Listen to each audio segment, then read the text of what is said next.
Olá, candidato. Tudo Exato. bem?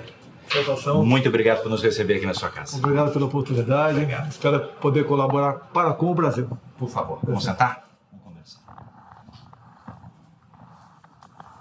Candidato, essa é a sua primeira entrevista desde a alta médica. Eu imagino que todo brasileiro, nesse instante, independentemente da opção político-partidária, quer saber como é que está o estado de saúde do homem Jair Bolsonaro numa semana tão decisiva. Qual o seu estado de saúde agora? Primeiro, eu só tomei pé da gravidade do atentado 2 dias depois do mesmo. Eu não sabia o que estava acontecendo.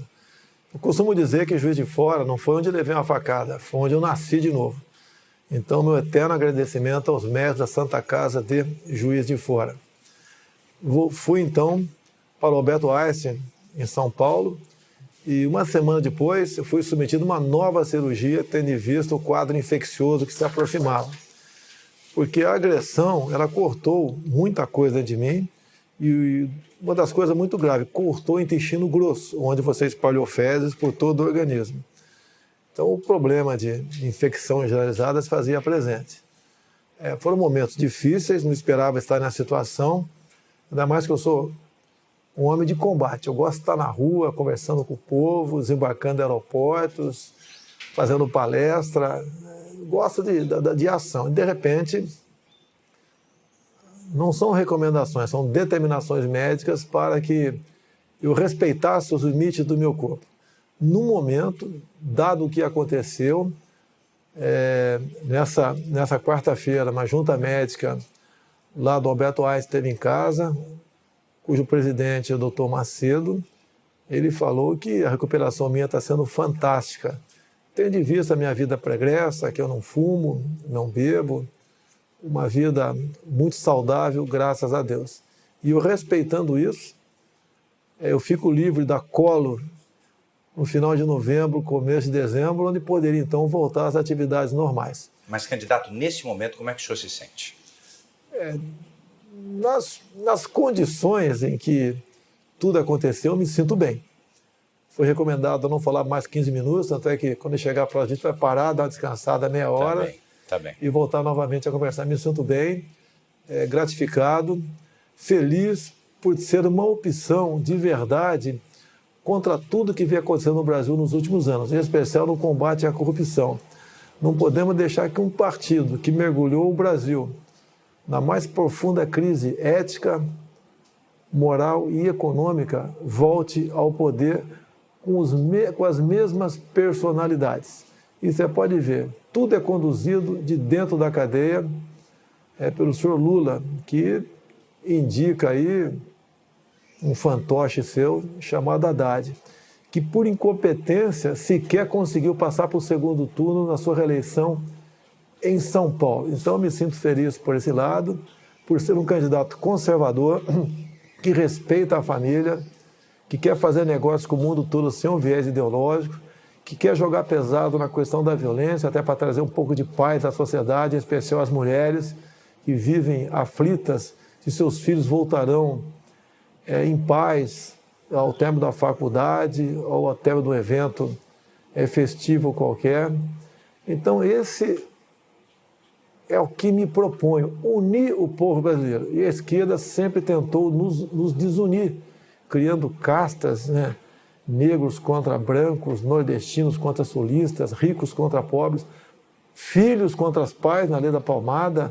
Um pai não pode corrigir um filho. Qual pai quer dar uma palmada no filho? Ninguém quer, mas se você vê obrigado a fazer isso, você tem que fazê-lo. O Estado, que usurpa do momento dessa situação para punir os pais que, porventura, dão tapa no bumbum de um filho. E nós queremos resgatar a credibilidade do Brasil junto ao mundo aí fora. Saí um pouco do Brasil nos últimos meses, estive na Coreia do Sul, Taiwan, Japão, Israel, Estados Unidos, e é difícil, mesmo não sendo empresário, ser recebido com o manto da desconfiança. O Brasil, que sempre teve muita credibilidade aí fora, pela alegria do seu povo, pelos contratos, pela palavra, pelo aquilo que nós possuímos de bom aqui no Brasil, tudo isso, ao longo dos últimos 13 anos, foi jogado na lata do lixo. Vamos, se essa for a vontade de Deus, recuperar o nosso Brasil. Essa entrevista também é a primeira desde a conclusão do inquérito policial sobre o que aconteceu em Juiz de Fora. A Polícia Federal e o Ministério Público concluíram que o senhor foi vítima de um atentado com motivação política e com premeditação. Eu sei, o senhor já disse que não acredita que ele agiu sozinho. Agora, olhando para trás, quase um mês depois, vai fazer um mês agora, que conclusões o senhor tira daquilo tudo? Olha, o processo está sendo conduzido por um delegado que por 2 anos foi o homem de confiança de Fernando Pimentel, governador de Minas Gerais. A Polícia Federal, eu não quero acusá-la, poderia ser outro delegado, até para buscar isenção. Nessa equipe que investiga, temos conhecimento, tem muita gente isenta e outra até simpática à minha causa. Então, eu não quero precipitar uma declaração nesse sentido.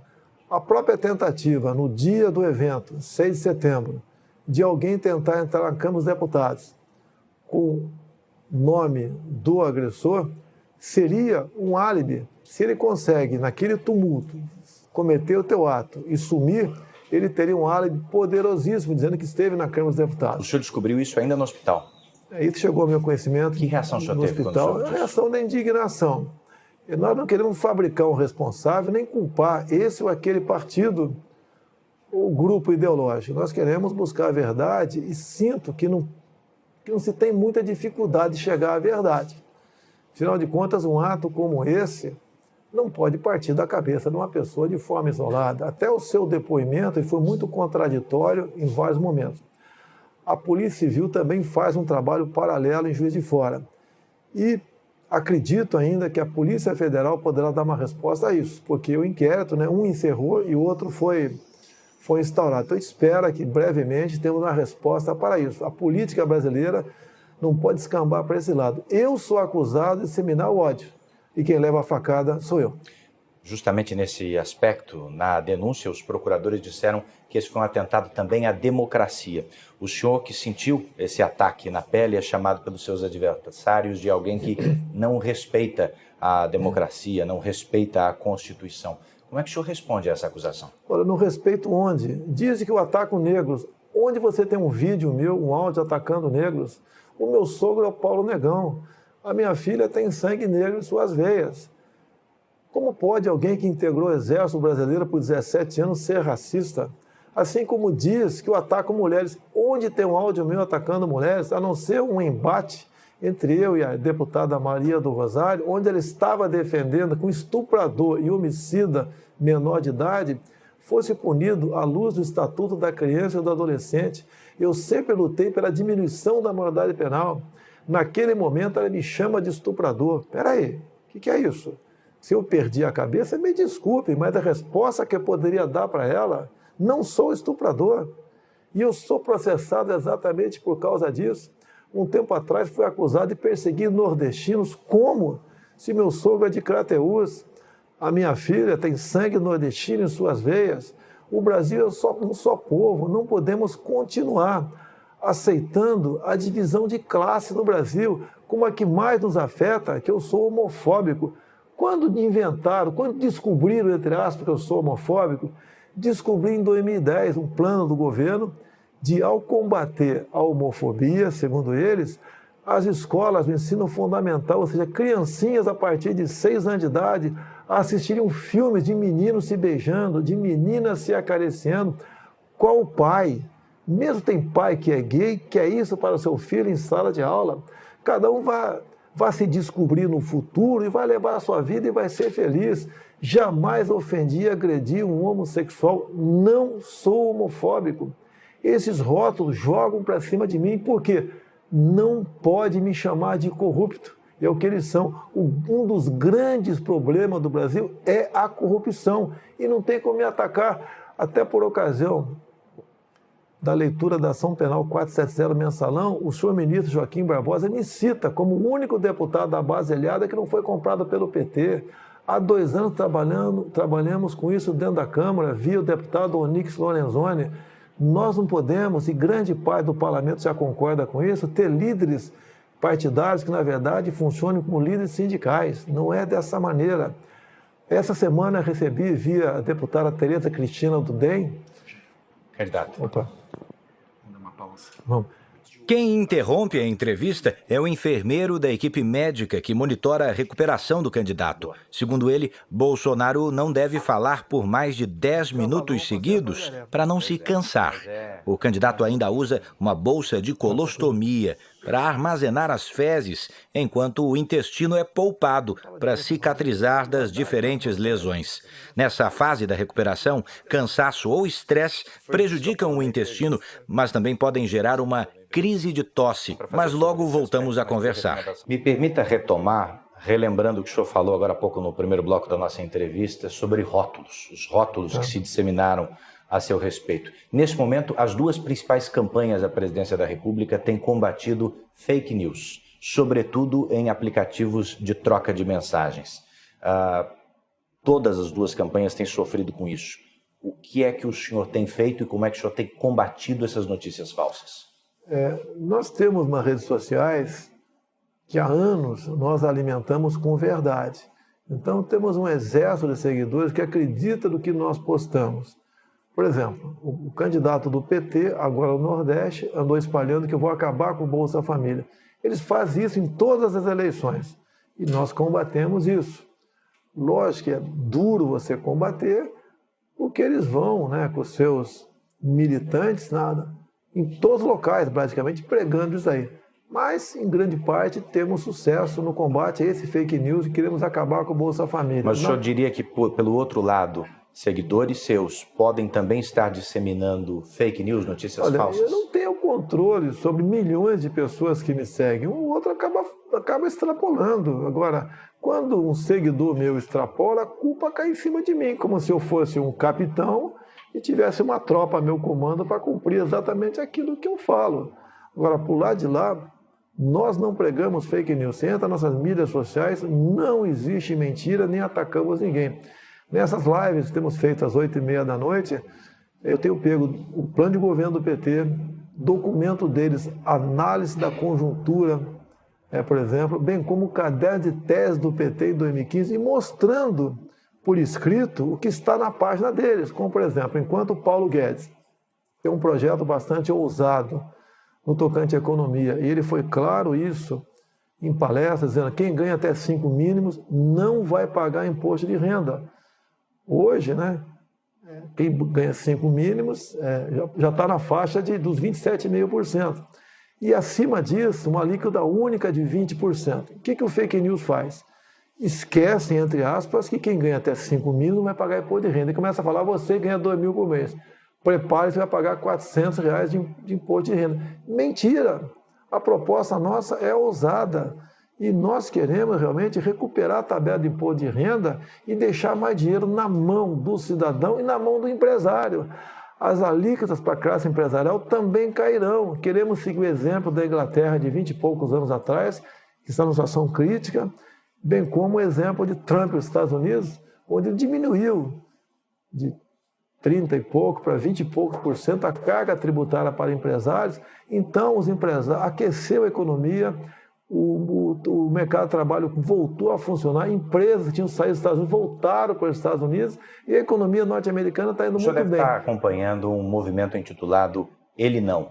E a sua assessoria deve ter percebido também que depois do movimento, de certa maneira, o senhor até subiu nas pesquisas de intenção de voto. Que avaliação o senhor faz desse contexto? Olha, você tem que ver quem estava no movimento Ele Não. Artistas que há muito vem mamando na Lei Rouanet. Você não tem quem está no Ele Não que não esteja na Lei Rouanet. A Lei Rouanet é importante, mas para o artista raiz, o artista sertanejo, aquele que realmente traz consigo a cultura brasileira. Ninguém quer abandonar a cultura. Por que o senhor acredita que depois dele, ainda assim, subiu nas pesquisas? É que o outro lado, que a maioria, vê quem é que está me atacando. Tá certo? E ao ver, já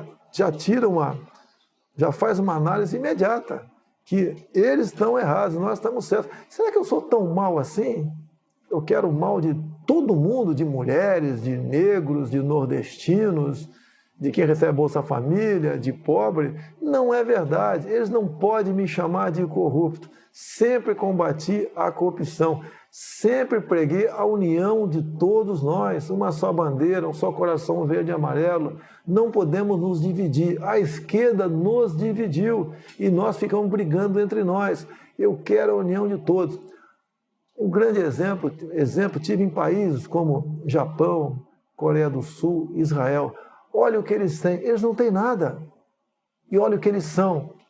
São o primeiro mundo. Agora você vem para o Brasil. Olha o que nós temos tudo. E olha o que nós somos, não somos nada. Essa política que existe lá fora, que visitei escolas, que visitei o ministro da Agricultura de Israel, entre tantas outras autoridades nesse país, esses exemplos nós queremos trazer para cá. Unindo o povo e governando pelo exemplo, você tira o Brasil do buraco. O senhor citou agora há pouco o imposto de renda. O senhor diria também que a sua assessoria econômica foi mal interpretada em relação ao 13º salário? Não, foi o general Mourão que, ao falar sobre a estrutura remuneratória, que tem uma série de coisas ali, ele se referiu àquilo como jabuticaba. Agora, no momento desse, você não pode dar margem para o inimigo de interpretar. Nunca o Mourão falou em acabar com o 13º. Qual é a palavra final sobre isso? Aproveitaram uma palavra errada dele para dizer que queremos acabar com o 13º. Agora, deixa bem claro, quem é um pouquinho mais velho, lembra em 2002, o PT pregou isso, que os parlamentares do então PFL, PP, aqueles partidos todos, queriam acabar com o 13º, fundo de garantia, hora extra, licença gestante, e inventaram isso em cima de um projeto que existia na Câmara, que não era para acabar, era, por exemplo, você está com um problema financeiro, você procura o teu patrão, ouvir do sindicato, e em vez de cair na mão do agiota ou pegar um empréstimo no banco, o patrão podia adiantar parte do teu 13º. Você estava com problemas, por exemplo, queria estar no mês de setembro, e você gostaria de dar uma folga para si, chegaria para o patrão, ouvido pelo sindicato, e pegasse um desconto em férias, que existe nas Forças Armadas. Você pegava 15 dias de desconto em férias, ia dar uma relaxada para voltar com as baterias recarregadas. O PT pegou um projeto desse, que não acabava com os direitos, apenas flexibilizava e passou a massificar, dizendo que queríamos acabar com aquilo. Eu quase perdi o meu mandato em 2002, porque eu fui acusado também de querer flexibilizar aquilo tudo. Então o PT usa pequenos detalhes para dizer que eles são realmente o que estão preocupados com os trabalhadores e não os demais. Os seus eleitores depositam no senhor uma confiança e uma garantia no combate à corrupção e também à criminalidade. Não são questões simples de resolver, muitos antes do senhor fracassaram nesse quesito. Qual é a solução? O combate à corrupção é você escolher o seu time de ministros sem o critério político. Você pode ver qual partido assaltou a Petrobras, qual partido esteve envolvido com empreiteiras. São partidos que tiveram os seus ministérios negociados com o governo. E esses partidos, como regra, botam o seu ministro lá para se locupletar, para arranjar dinheiro para os seus afiliados. Questão da violência. Nós devemos fazer diferente do que foi feito até agora. O Estatuto do Desarmamento só aumentou a violência. Deu a certeza ao bandido que, ao invadir a residência de qualquer um, não vai encontrar resistência. E mais ainda, olha que coisa esdrúxula, mais ou menos o seguinte. Vamos supor que você tem uma arma legal em casa, entra um marginal 2 da manhã. Você dá 15 tiros, pega 5 na canela. Não mata o cara. Você vai ser condenado por tentativa de homicídio. O vagabundo por invasão do domicílio. A pena dele é menor do que a tua. Nós temos que inverter isso. Tem um projeto em Brasília e, como presidente, teríamos menos dificuldade de aprovar. Ou seja, em legítima defesa da vida própria ou de terceiros. Na legítima defesa do patrimônio próprio de terceiro, você responde, mas não tem punição. Isso chama-se retaguarda jurídica, que vale para nós, cidadãos de bem, e vale para os agentes de segurança, policiais civis e militares. Não pode um policial militar, após cumprir sua missão, 2, 3 da manhã, trocando tiro com marginal, com um fuzil. Onde tem isso no mundo? Só no Brasil. Ele ser processado que o marginal veio morrer com 4, 5 tiros naquele momento de tensão enorme. Vamos mudar o nosso Código Penal para dar essa retaguarda jurídica para o cidadão de bem e para os policiais. Agindo dessa maneira, tenho certeza que a violência diminuirá. Falando também sobre corrupção, candidato. Mais uma interrupção. Uma nova interrupção na entrevista é feita a pedido da equipe médica. Desta vez, Bolsonaro já demonstra cansaço, porque faz pausas maiores entre as frases. Eu retomo a entrevista falando de corrupção. Candidato, o senhor acabou de falar antes dessa nossa pausa sobre criminalidade, mas também sobre corrupção. A respeito desse segundo assunto, o juiz Sérgio Moro divulgou, deu publicidade à delação do ex-ministro Antônio Palocci. Que impacto o senhor acredita que essas revelações terão na urna, no voto? Sempre há um impacto. O Palocci, antes mesmo de qualquer delação, ele já vinha colaborando. Ele foi um homem muito próximo do governo, ele conta as entranhas do poder. Não tem como ele não fugir da verdade. E ele quer colaborar e vem colaborando. Então, parabéns ao Palocci, né? Porque quem não erra como ser humano. E ele tenta, logicamente, diminuir o dano ocasionado em todo o Brasil com suas ações. Ele mesmo disse, nas últimas campanhas de Dilma Rousseff, gastou-se em torno de R$1,5 bilhão de reais. E quase 1 bilhão foi Caixa 2. Fala de contratos de publicidade com a Petrobras, fala um montão de coisa.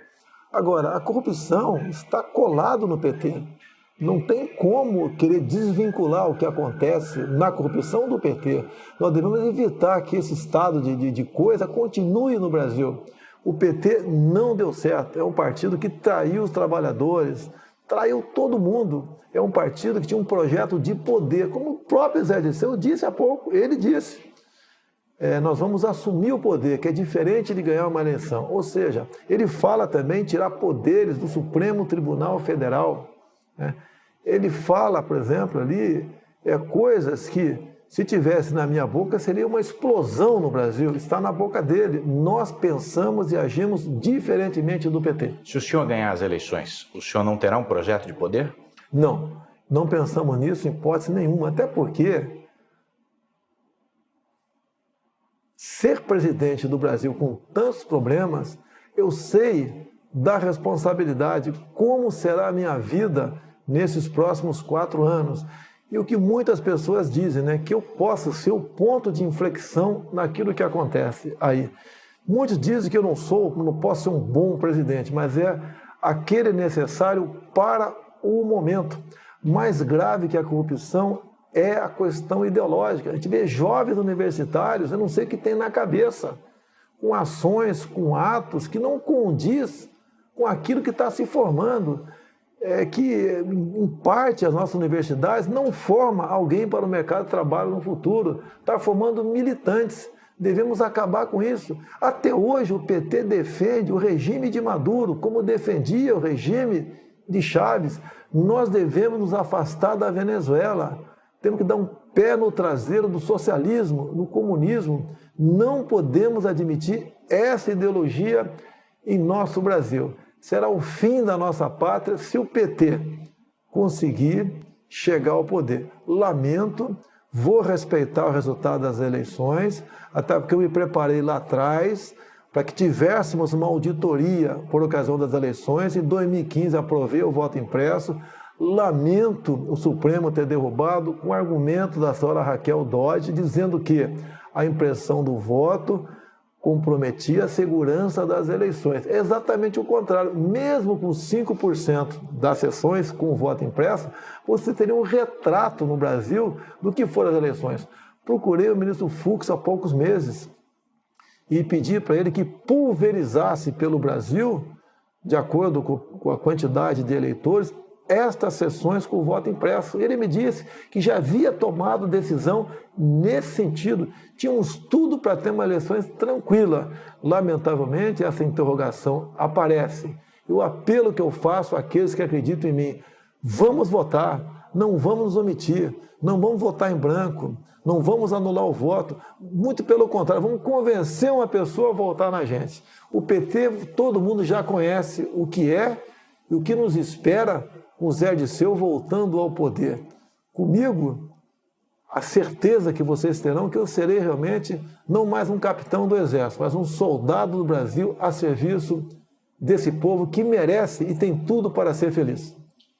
Uma última pergunta. Estamos a 3 dias das eleições. O senhor, eu sei, acredita que vence no primeiro turno. Mas se isso não acontecer, quem o senhor acredita que enfrenta num provável segundo turno? Olha, as pesquisas, todo mundo desconfia no Brasil. O Brasil é um país onde não se acredita em quase nada, infelizmente. Mas vamos partir do princípio que as pesquisas são essas que estão aí. Não fugiremos do candidato do PT. Não será nós contra ele, será o Brasil que quer mudanças, o Brasil que não quer mais corrupção, o Brasil que quer que criança seja respeitada em sala de aula, o Brasil que acredita na família, é o Brasil que respeita as religiões, um Brasil que quer conversar com o mundo todo sem o viés ideológico, um país que quer jogar pesado na questão da violência, até para dar paz para as mulheres que são preocupadas com a integridade física dos seus filhos. É um Brasil que quer isso, é um Brasil que é menos imposto, é um Brasil cujo presidente vai trabalhar em equipe.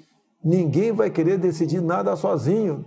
Muita coisa não entendo. E com boas pessoas e com isenção para escolhermos essa equipe de ministros, nós temos tudo para começar a fazer o Brasil andar. Quero agradecer por me conceder essa entrevista.